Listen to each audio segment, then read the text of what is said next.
দল যখন ইচ্ছা আমি নির্বাচন করব, যখন ইচ্ছা আমি নির্বাচন করব না, তা আমার দলের সিদ্ধান্ত।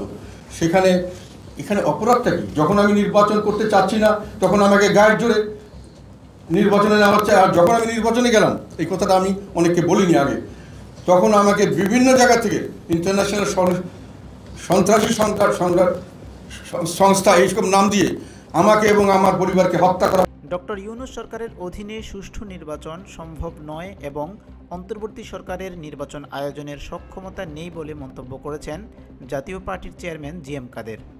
তিনি বলেন, জাতীয় পার্টির সঙ্গে বৈষম্য করে ইউনূস সরকার নিরপেক্ষতা হারিয়েছে, মিছিল, সমাবেশ ও ইফতারের অধিকার থেকে বঞ্চিত করা হচ্ছে।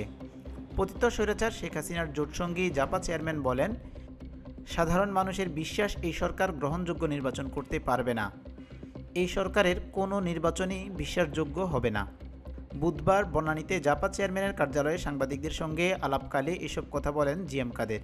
তিনি অভিযোগ করেন, বৈষম্য বিরোধী ছাত্র আন্দোলনের নেতাকর্মীর পরিচয়ে জাপা কার্যালয়ে হামলা, ইফতার মাহফিল পণ্ডু করে দেওয়া হয়েছে। জি.এম. কাদের আরও বলেন, অন্যায়, অবিচার, দুর্নীতি ও দুঃশাসন টিকিয়ে রাখতে আওয়ামী লীগ সরকার আইনশৃঙ্খলা বাহিনীর অপব্যবহার করেছিল। বর্তমান সরকারও রাষ্ট্রীয় প্রতিষ্ঠানগুলোকে ভেঙে তছনছ করে দিচ্ছে। ঢালাওভাবে সবাইকে আওয়ামী লীগের দোসর বানিয়ে আইনশৃঙ্খলা বাহিনীর মনোবল ভেঙে দেওয়া হচ্ছে। দেশের নিরাপত্তারক্ষীদেরই জীবনের নিরাপত্তা নেই। উল্লেখ্য, গত 4 নির্বাচনে আওয়ামী লীগের সঙ্গে আসন সমঝোতা করে নির্বাচনে অংশ নিয়েছিল জাপা। একতরফা রাতের ভোট এবং ডামি ভোট খ্যাত 3 নির্বাচনে জাপা বিরোধী দল হয়ে সংসদে অংশ নিয়েছিল। স্বৈরাচার শেখ হাসিনার পতনের পর অতীতের ভূমিকার জন্য জাপারও বিচার দাবি করে আসছে গণ অভ্যুত্থানে অংশ নেওয়া রাজনৈতিক দলগুলো। ছাত্র জনতার অভ্যুত্থানের পর মামলা হয়েছে জাপা নেতাদের বিরুদ্ধেও। অন্তর্বর্তী সরকারের কোনো বৈঠকেই ডাক পাচ্ছে না জাপা। দলটিও সরকারের সমালোচক হয়ে উঠছে।